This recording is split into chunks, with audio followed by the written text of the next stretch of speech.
My aunt, her longtime best friend, I call her my aunt, just about died 1,000 deaths because she had not been so close to seeing in so long. Didn't even know and they had to, I mean, they were, oh my gosh, it's just a hysterical story. Anyway, so she took me to see Cats. No, I can't tell you to this day what that is about. It was basically an excuse for people to dress up as furries and roll around on stage while people watch. People paid for that. Now, as an adult, I can't even tell you what it's about. And then I saw Rent, which was about AIDS and jazz hands. I've been saying that for a decade, so I don't feel bad. But it was. But I have no idea what happened. Like, people were upset, and it was in the city, and there was a lot of Fosse kind of inspired choreography that was involved. No Gwen Verdon, but just I still don't get it. And then they had that one song, 500 something hours, 600 whatever minutes. I don't remember even how the numbers. And then she took me to see Wicked. And I didn't like Wicked. And it wasn't the one with Idina Menzel. It was some other chick that was the bad witch. The reason I didn't like Wicked is because they tried to make the Wicked Witch like a girl boss. And I hate that crap. Just let some women be bees, okay? Like, some women are just jerks. Let them be. They don't need a backstory. Just let somebody be a villain. I hate this whole, we have to justify why they're a villain. I don't believe in that. Where you come from does not direct where you're going. I oppose that on a philosophical. I was mad that whole musical sitting in there, and I'm like, why are they doing this? She's a horrible wretch of a woman. Just let her be a bitch. Just let her be one. She's horrible. Why do you got to do this whole justification story? And then they try to make out Glinda the Good Witch like she was the popular sorority girl cheerleader who deserved the mistreatment.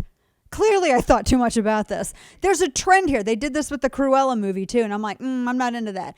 Some people need to be good villains. Honestly, the best villains are the ones that have no justification because human nature is terrifying. That's why No Country for Old Men, Javier Bardem is one of the most terrifying villains that has ever been put on screen. Just because that can be human nature. There's no justification and none was needed. Justification is something that, for these bad guys, is something that humans make up with to try to make themselves feel better about evil in the world.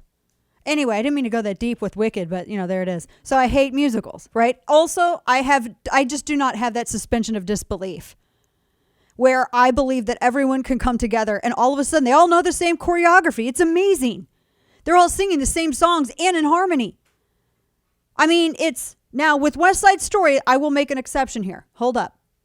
I will not hear the good name of West Side Story besmirched. And I don't even like Russ Tamblin's daughter. She can't stand me. And the only reason I mention that is because he was the protagonist dude in it. But there was a dance during a switchblade fight. That's pretty amazing. So I got to give props, right? So anyway, I will say my favorite choreography as of late has been amazing. I've been watching Rowani Kinshi. That's the one I was telling you about, a crazy series. It's amazing. Yeah. And 4 films in. It is the best fight scenes that have ever been choreographed for television. I mean, this is like, it's awesome. We're going to talk more about this. Anyway, long story short, I hate musicals.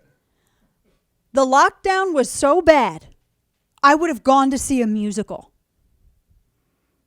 That's how bad it was. Right? Yeah. I just established to a withering, beating the dead horse detail how much I hated musicals. And I would have gone to see one. Here's why. Broadway don't need that money. Cuomo didn't have to kill all the old people and lock everything down. Maybe people could have slowed their roll a bit, but I get it. You know why politicians were so quick to lock everything down? It's because of the rage mob. Oh, I'm sure they were worried about fatalities. Maybe not Cuomo. Some of them were. Some of them I don't think were, because the moves that they made science had no bearing on their decisions. But I think a lot of them were more scared of the infection of the rage mob. It's like 28 Days Later. That was never a zombie movie. That was a movie about rage and selfishness overtaking humanity. It's like that. That's what they were afraid of. And so this whole thing, they didn't have to shut everything down. You just start opening things up. People will fill the seats. They don't need this money. I think it's ridiculous. Just open things up and allow people to live. You know what? You will see packed seats. The crappiest musicals, the crappiest plays will see packed seats because people want to be out that bad. I would have gone and stand in the damn line at the DMV just to get out. I was so happy standing in line at the grocery store. I didn't care that the person in front of me was counting out coupon after coupon, and I was thinking mentally, it's done digitally now.